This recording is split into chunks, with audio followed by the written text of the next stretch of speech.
சாலமோனின் ஐஸ்வர்யம். சாலமோனுக்கு வியாபாரிகளாலும் சுகந்த திரவிய வர்த்தகராலும் அரபி தேசத்து சகல ராஜாக்களாலும் மாகாணங்களின் அதிபதிகளாலும் வந்த பொன்னை அல்லாமல் ஒவ்வொரு வருஷத்தில் அவனுக்கு வந்த பொன் 666 தாலந்து நிறையாயிருந்தது. சாலமோன் ராஜா அடித்த பொன் தகட்டால் 200 பரிசைகளை செய்வித்தான். ஒவ்வொரு பரிசைக்கு 600 சேக்கல் நிறைப்பொன் சென்றது. அடித்த பொன் தகட்டால் 300 கேடகங்களையும் செய்வித்தான். ஒவ்வொரு கேடகத்திற்கு 3 ராத்தல் பொன் சென்றது. அவைகளை ராஜா லீபனோன் வனம் என்னும் மாளிகையிலே வைத்தான். ராஜா தந்தத்தினால் பெரிய ஒரு சிங்காசனத்தையும் செய்வித்து அதை பசும்பொன் தகட்டால் மூடினான். அந்த சிங்காசனத்திற்கு 6 படிகள் இருந்தது. சிங்காசனத்தின் தலைப்பு பின்னாக வளைவாயிருந்தது. உட்காரும் இடத்திற்கு இருபுறமும் கை சாய்மானங்கள் இருந்தது. 2 சிங்கங்கள் கை சாய்மானங்கள் அருகே நின்றது. 6 படிகளின் மேலும் 2 பக்கத்திலும் 12 சிங்கங்கள் நின்றது. எந்த ராஜ்யத்திலும் இப்படி பண்ணப்படவில்லை. ராஜாவாகிய சாலமோனுக்கு இருந்த பானபாத்திரங்களெல்லாம் பொன்னும், லீபனோன் வனம் என்கிற மாளிகையின் பணிமுட்டுக்களெல்லாம் பசும் பொன்னுமாயிருந்தது. ஒன்றும் வெள்ளியினால் செய்யப்படவில்லை. சாலமோனின் நாட்களில் வெள்ளி ஒரு பொருளாக எண்ணப்படவில்லை. ராஜாவுக்கு சமுத்திரத்திலே ஈராமின் கப்பல்களோட கூட தர்சீசின் கப்பல்களும் இருந்தது. தர்சீசின் கப்பல்கள் 3 வருஷத்துக்கு ஒரு தரம் பொன்னையும் வெள்ளியையும் யானை தந்தங்களையும் குரங்குகளையும் மயில்களையும் கொண்டு வரும். பூமியின் சகல ராஜாக்களை பார்க்கிலும் ராஜாவாகிய சாலமோன் ஐஸ்வர்யத்திலும் ஞானத்திலும் சிறந்தவனாயிருந்தான். சாலமோனின் இருதயத்திலே தேவன் அருளிய ஞானத்தை கேட்கிறதற்காக சகல தேசத்தாரும் அவன் முக தரிசனத்தை தேடினார்கள்.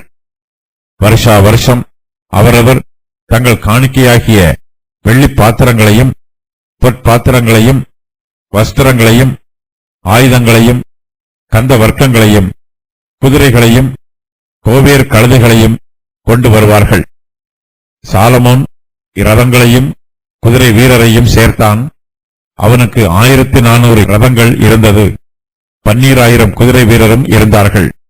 அவைகளை இரதங்கள் வைக்கும் பட்டணங்களிலும் அவர்களை எருசலேமில் தன்னிடத்திலும் வைத்திருந்தான். எருசலேமிலே ராஜா வெள்ளியை கற்கள் போலவும் கேதுரு மரங்களை பள்ளத்தாக்குகளில் இருக்கும் காட்டத்தி மரங்கள் போலவும் அதிகமாக்கினான். சாலமோன் தனக்கு குதிரைகளையும் புடவைகளையும் எகிப்திலிருந்து அழைப்பித்தான். ராஜாவின் வர்த்தகர் புடவைகளை ஒப்பந்த விலைக்கரையத்திற்கு வாங்கினார்கள். எகிப்திலிருந்து வந்த ஒவ்வொரு ரதத்தின் விலை 600 வெள்ளிக்காசும் ஒவ்வொரு குதிரையின் விலை 150 வெள்ளிக்காசுமாயிருந்தது. இந்த பிரகாரம் ஏத்தேரின் ராஜாக்கள் எல்லாருக்கும் சீரியாவின் ராஜாக்களுக்கும் அவர்கள் மூலமாய் கொண்டு வரப்பட்டது. சாலமோனுடைய கீர்த்தியை பற்றி இந்த வசன பகுதியில் இன்னும் அதிகமாக சொல்லப்பட்டிருக்கிறது. அவருடைய ஐஸ்வர்யம் மிகவும் அதிகமாய் இருக்கிறது. சாலமோனுக்கு வியாபாரிகளாலும் சுகந்த திரவிய வர்த்தகராலும் அரபி தேசத்து சகல ராஜாக்களாலும் மாகாணங்களின் அதிபதிகளினாலும் வந்த பொன்னை அல்லாமல் ஒவ்வொரு வருஷத்தில் அவருக்கு வந்த பொன் 666 தாலந்து நிறையாயிருக்கிறது. சாலமோனுக்கு ஏற்கனவே ஓப்பீரிலிருந்து 420 தாலந்து பொன் வந்தது. அது தவிர இப்போது ஒவ்வொரு வருஷத்திலும் 666 தாலந்து பொன் வருகிறது. வியாபாரிகள் இஸ்ரவேல் தேசத்தில் வியாபாரம் பண்ண வரும்போது சாலமோன் அவர்களிடத்திலிருந்து சுங்க வரி வசூலிக்கிறார். சாலமோனுடைய ஆளுகைக்கு கீழ்ப்பட்டிருக்கிற ராஜாக்கள் அவருக்கு வருஷா வருஷம் கப்பம் செலுத்துகிறார்கள். சாலமோனின் பொக்கிஷ சாலை பொன்னால் நிரம்பி வழிகிறது. சாலமோன் ராஜாவுக்கு சமுத்திரத்திலே ஈராமின் கப்பல்களோட கூட தர்சீசின் கப்பல்களும் இருக்கிறது. தர்சீசின் கப்பல்கள் 3 வருஷத்துக்கு ஒரு தரம் பொன்னையும் வெள்ளியையும் யானை தந்தங்களையும் குரங்குகளையும் மயில்களையும் கொண்டு வரும்.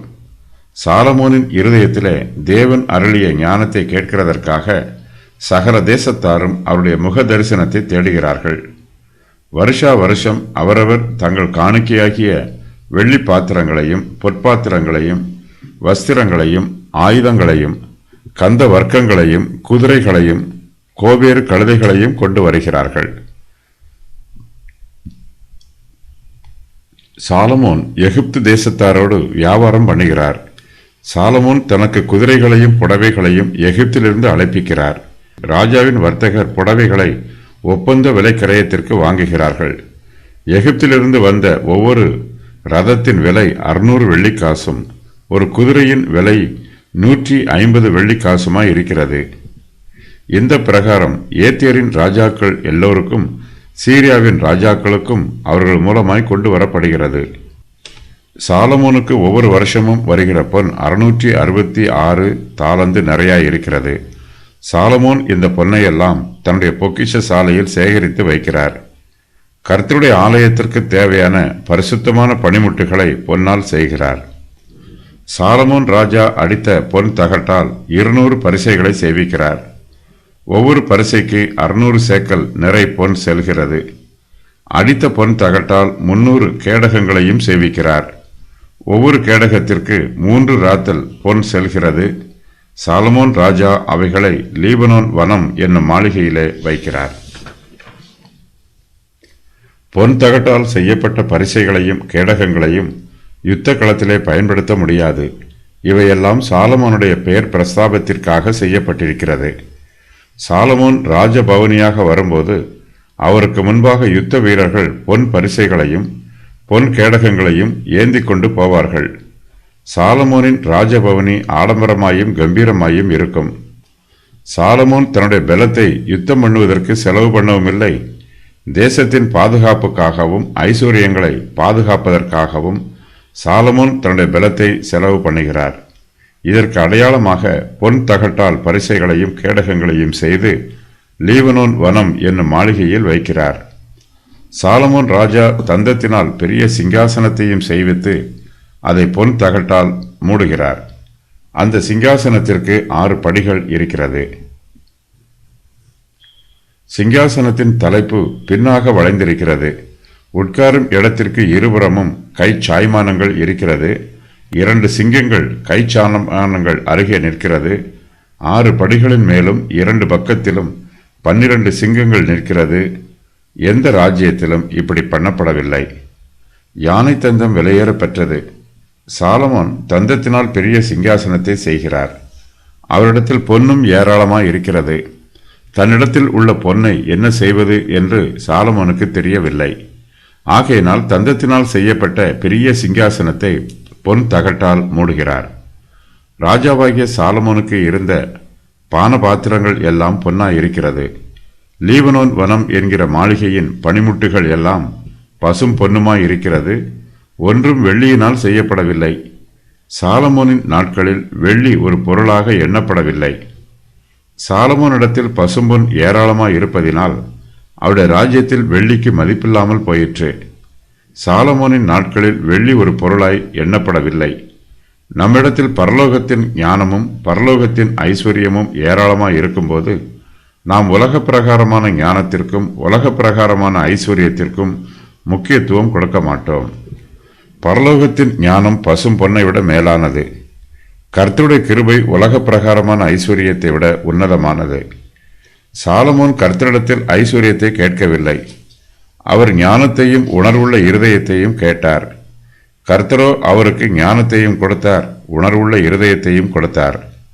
அவர் கேட்காத ஐஸ்வர்யத்தையும் கொடுத்தார். சாலமோனிடத்தில் திரளான ஐஸ்வர்யம் இருந்தாலும் சாலமோன் முடிவிலே எல்லாம் மாயை என்று சொல்லுகிறார். உலக பிரகாரமான ஐஸ்வர்யம் எப்போதுமே மாயையாய் இருக்கும். பரலோகத்தின் ஆவிக்குரிய ஐஸ்வர்யமே மெய்யான ஆசீர்வாதம்.